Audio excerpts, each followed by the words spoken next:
Então, nós continuamos nossa conversa sobre a esperança messiânica entre judeus antes de Jesus. E agora, né, tendo já falado na parte 1 desse estudo sobre o que nós temos no Antigo Testamento, né, um pouco do que temos no Antigo Testamento e que semeia essa esperança messiânica, agora a ideia é falar do que se aproxima mais do período do Novo Testamento, mas que não está no Novo Testamento ali expresso, né? Não vou trabalhar os textos canônicos do Novo Testamento, mas textos que nos ajudam a entender o que estava disponível para aquele povo ali daquele contexto conhecer, para aquele povo pensar, se influenciar, né? Isso é importante porque, e eu explico o motivo do estudo agora. No sermão de domingo, por exemplo, passado, eu me referi, imagino que vários pregadores tenham se referido também, já que era domingo de Ramos, à esperança messiânica que estava disponível para as pessoas, que as pessoas tinham, né, e que poderiam esperar de Cristo algo diferente do que o Cristo verdadeiro estava trazendo, né, e esperar um desfecho diferente da cruz. A gente menciona isso, mas nem sempre tem a oportunidade de dizer de onde vem essa percepção, né? Por que a gente sabe disso?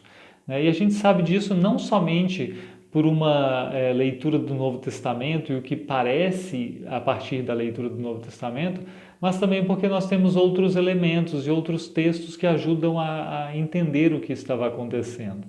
Sobre isso eu falo agora, então. Primeiro mencionando que não tem como a gente falar sobre o judaísmo nesse período, né? O que o judaísmo pregava sobre o Messias? Porque não existia propriamente o judaísmo. Existe um grande contexto judaico no qual cabe uma diversidade muito considerável de perspectivas diferentes, de ideias diferentes. Da mesma forma, né? Não é idêntica a situação, mas de forma semelhante ao que nós temos hoje no que se diz cristianismo, e as pessoas têm uma diversidade de correntes, de pensamentos, às vezes bem diferentes sobre várias questões, sobre escatologia, por exemplo, o que vai acontecer nos tempos do fim? Pergunte isso para um batista, pergunte para um luterano, você vai ver que há diferenças enormes, né, no entendimento.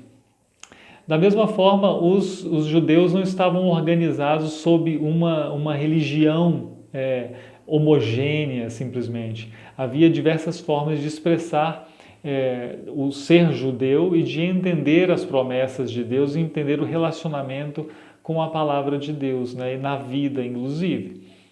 Então, nesse grande âmbito judaico, as pessoas faziam leituras e mais leituras dos textos sagrados e iam entendendo as coisas de forma diferente, nas diversas correntes que existia, e mesmo dentro de uma mesma corrente também não havia necessariamente uma ideia só sobre tudo, né? Se olharmos para nós, a gente entende por que isso acontece, né? As pessoas fazem isso geralmente. Então eu trago alguns casos, né, alguns textos judaicos que revelam modos de pensar que eram praticados e estavam disponíveis.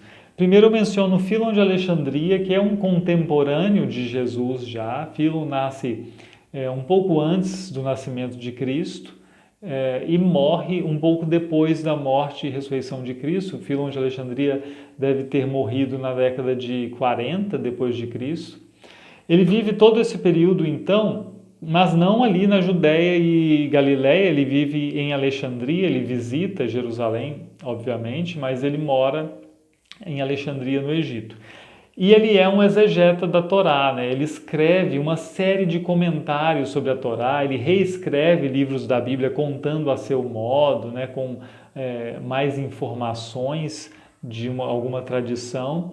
E ele faz isso abundantemente. Ele tem que foram preservados dele mais de 30 tratados, né? E cada tratado desses tem 30 páginas em grego, não é um número exato.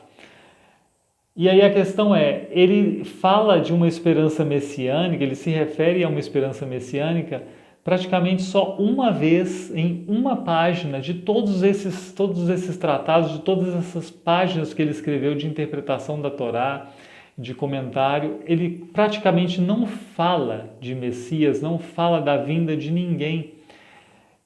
E por que isso é importante? É importante para a gente de cara entender que a esperança messiânica, que a gente fala às vezes como se fosse algo padrão, né? Os judeus esperavam o Messias. Alguns judeus não estavam pensando muito nisso, ou mesmo se sabiam disso e sabiam, não era um assunto preferido, não era um assunto tão cultivado assim. E isso já aponta para um risco, né? Se eu não cultivo e não cuido desse assunto, eu posso esquecer alguns pontos importantes dele. É isso que eu queria dizer, né? Esse exemplo de Philon serve para a gente pensar nisso, né? Nem todos estavam antenados esperando. Mas quando Philon fala da esperança messiânica, quando ele expressa uma esperança messiânica, ele está tratando de acalmar ânimos e falar contra o risco de sedições, de pessoas pegarem armas e vamos agora revirar isso daqui e vencer o império e mudar esse governo. Ele está falando assim, não, calma, não façam isso, não é por aí, porque na verdade a Torá diz que virá uma pessoa, né? Virá um ser humano especial. E aí ele descreve esse ser humano especial que será um rei, ele está falando a partir de Números 24, 7, que eu mencionei no primeiro vídeo desse estudo. E esse sujeito derrotaria os inimigos e ele reinaria de uma forma excepcional, porque ele contaria com características próprias de um rei que teria muito êxito. Essas características seriam a dignidade, o aspecto terrível desse rei, no sentido de que ele inspiraria temor nas pessoas, e também o caráter benéfico desse rei, né? Ele faria o bem para as pessoas com o seu reino, com a sua obra, seria absolutamente um reinado benéfico para as pessoas. Isso é o que Philon de Alexandria, contemporâneo de Jesus, espera que haveria de vir de um Messias, né? De um ungido a se esperar. É basicamente um rei que venceria os inimigos, uniria o povo e teria um governo pleno de êxito. Mas aí eu passo para outro texto que também pode nos revelar algo mais, e eu leio o Salmo de Salomão, né? O Salmo de Salomão, na verdade, não é um escrito de Salomão, mas é um pseudepígrafo, né? Um texto atribuído a Salomão, provavelmente escrito séculos após a morte de Salomão, no século I a.C. Alguns autores pensam que talvez seja já do começo, da primeira metade do século I depois de Cristo. Eu peço que os seus ouvidos estejam atentos, eu vou ler o Salmo e fazer algum comentário pontual, né, desse texto. Obviamente um texto judaico, preservado em grego para nós. Diz assim, eu leio aqui do versículo do Salmo de Salomão, 17, o trechinho do versículo 4 e depois do 21 ao 32. Tu, Senhor, escolheste Davi para ser o rei de Israel, e lhe juraste acerca da sua descendência para sempre, que seu reinado não cessaria diante de ti. No primeiro vídeo eu mencionei essa profecia a qual ele está se referindo aqui. Lá no 21 em diante. Vê, Senhor, e levanta-lhes o seu rei, filho de Davi, para reinar sobre o teu servo Israel no tempo que escolheste, Deus. Guarnece-o com o poder para destruir governantes injustos, para purificar Jerusalém dos gentios que a pisam esmagadoramente. Aqui você percebe que tem um conflito com os não-judeus, né, os gentios. Ele expulsará com sabedoria e justiça os pecadores da herança, abaterá a arrogância dos pecadores como jarras do oleiro, quebrará com vara de ferro toda a substância deles, destruirá as nações ímpias com a palavra de sua boca. Vê que esse Messias aqui, esse esperado, não é tão benéfico assim para os outros povos, né? Apesar de que a coisa muda um pouco mais adiante. para fazer as nações fugirem diante da sua ameaça e reprimir os pecadores pelos pensamentos de seus corações. Então ele ajuntará um povo santo, a quem governará com justiça e julgará as tribos do povo santificado pelo Senhor seu Deus. Ele não permitirá que ainda permaneça injustiça no meio deles, e todo homem que conhece a perversidade está proibido de viver com eles, pois ele os conhece, que são todos filhos do seu Deus. E ele os distribuirá nas suas tribos sobre a terra. O peregrino e o estrangeiro não deverão habitar futuramente com eles. Olha só, essa separação, né, entre judeus e não judeus muito clara. Ele julgará os povos e as tribos segundo a sua justa sabedoria, e ele terá nações gentílicas debaixo de seu jugo, para que o sirvam, e glorificará o Senhor num lugar visível perante toda a terra, e fará Jerusalém pura e santa, como era no início. De modo que as nações dos confins da terra virão para ver a sua glória, trazendo como dádivas seus debilitados filhos, e para ver a glória do Senhor com a qual o Senhor a glorificou. E ele reinará como rei justo sobre eles, instruído por Deus. Não haverá injustiça no meio deles nos seus dias, pois todos serão santos e seu rei será o ungido do Senhor, né? E esse ungido do Senhor é o Christos Kyriou, né? É o Cristo de Deus, né? É o Messias. O fechamento aqui do versículo 32 revela isso claramente, né? Que ele está falando do Messias, de uma esperança messiânica. Só que esse Messias, diferente do que nós temos em Jesus, né? Como lembramos bem em Gálatas, como que já não há judeu ou grego, né? Ele não desfaz a diferença entre judeus e gentios, mas ele faz com que essa diferença seja bem esclarecida e o limite seja bem claro, de modo que não habita gentio entre o povo de Israel, né? É uma esperança diferente.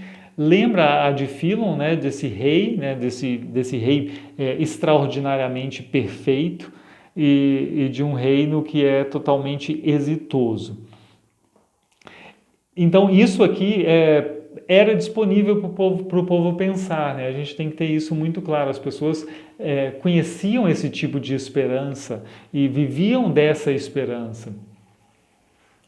E eu menciono ainda, né, só para não ficar nesses textos só, ainda nesse vídeo, o testamento dos 12 testamentos, o testamento dos 12 patriarcas é um conjunto de textos, né, de textos não escritos em grego, mas preservados em grego, e que fala do testamento dos 12 patriarcas, né, dos 12 patriarcas, das 12 tribos, e eles contam algo, né? Eles chamam seus filhos para exporem sobre sua vida, seu arrependimento, e dão alguns alertas, né? E aqui eu leio os seguintes alertas, né? Também vocês mandem seus filhos estarem unidos a Levi e a Judá, pois por meio de Judá a salvação se erguerá para Israel, e em Judá Jacó será bendito. Isso me lembra esse da salvação vindo de Judá, né? Isso nós lembramos do diálogo de Jesus com a samaritana lá no Evangelho segundo João. Mas aí ele continua, pois pelo seu cetro Deus será visto habitando entre os seres humanos sobre a terra para salvar o povo de Israel e ajuntará justos de entre os povos. Aqui eu faço uma ressalva, né? Embora esse texto seja judaico, aqui começa a ficar muito parecido com o que nós temos em Jesus, né? Deus será visto habitando entre os seres humanos sobre a terra. E eu não tenho tanta segurança de dizer que isso aqui é judaico e é a esperança do povo judeu antes de Jesus, embora esse texto seja mais antigo, né? Mais antigo do que Jesus, ele foi preservado por cristãos. Então aqui nós podemos ter uma interpolação, ter um copista cristão mudando um pouco o texto para deixá-lo mais parecido com o que nós temos revelado na vida de Jesus na Terra, né? Então eu não tenho certeza de afirmar que isso aqui que esse trechinho é propriamente judaico, mas essa coisa da salvação vir de Judá é bem possível que sim, né? Mas no caso de Fílon e no caso do Salmo de Salomão, é mais garantido que seja uma expressão de um pensamento judaico estritamente. E agora, no próximo vídeo, aqui eu estava trabalhando com esses textos preservados em grego, no próximo vídeo trata um pouquinho de manuscritos do Mar Morto e de Targum, né, de Targumim. Veja o próximo vídeo, porque lá nós temos o fechamento da história também. Um grande abraço e até lá!